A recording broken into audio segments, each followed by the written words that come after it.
I've been a big fan of Michael Emerson for years, so when I met him on the set of Person of Interest, I was happy to find out how nice and inviting he really is, and even more surprised at how much Montgomery and the Alabama Shakespeare Festival has meant to his career and personal life. You are being watched. He's the star of a top 5 TV show, an Emmy winner, at the top of his profession. But it wasn't very long ago that Michael Emerson was a struggling actor, wondering if his dream of stardom would ever come true.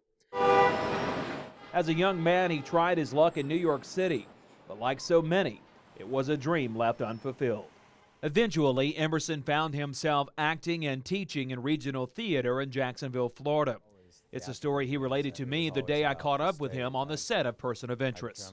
So I started working around the Southeast. I would do equity shows in Little Rock or Jackson, Atlanta. And after a while I thought, I'm good enough to do this work, and I would like this to be my living. That's when Emerson talked to a friend who had been a student in the University of Alabama's Master of Fine Arts program at the Alabama Shakespeare Festival in Montgomery. And he was now gainfully employed and happily employed doing classical work in Montgomery. And I thought, that sounds like a good life. A life that Emerson knew he was ready for. He just needed that extra push to make it. So in 1993, Michael Emerson moved to Montgomery and became a student at ASF. That was nice. It had a great energy, and as you know, the physical circumstances of the place are really attractive. It's a beautiful facility, and it sits in that gorgeous park with the ponds and the swans and the art museum. Emerson spent the next 2 years working and living in the river region. I rented a little farmhouse way out in Wetumpka. I had a half-hour drive out Redland Road every night when we finished work. It was work Emerson knew was making him a better actor. It was a confidence builder, ultimately. I thought, yes, when I get out of here, now I can really go back to New York and seek my fortune. There would be no guarantees, but at least I would be confident in my craft. But before finding fame in New York, Emerson found something even more important in Montgomery, a beautiful young actress named Carrie Preston.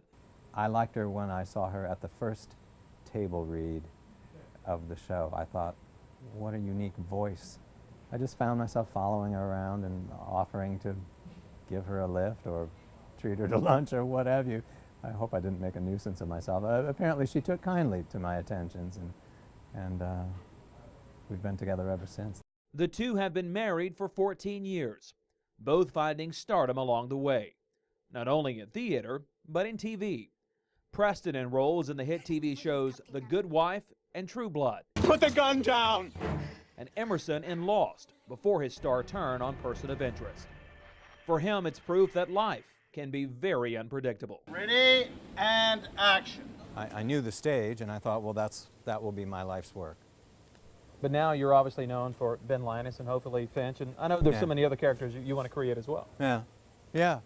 It's just been good. It's a strange path, and it confirms my sense that you can't really have a 5 or 10 year plan in this industry. You don't know where opportunities will come, or when they will come, or how late in your life they will come. But better late than never. It was a lot of fun visiting Michael Emerson and spending time with the entire cast and crew of Person of Interest. And it's good to see that life in Montgomery had such a big impact on one of TV's biggest stars.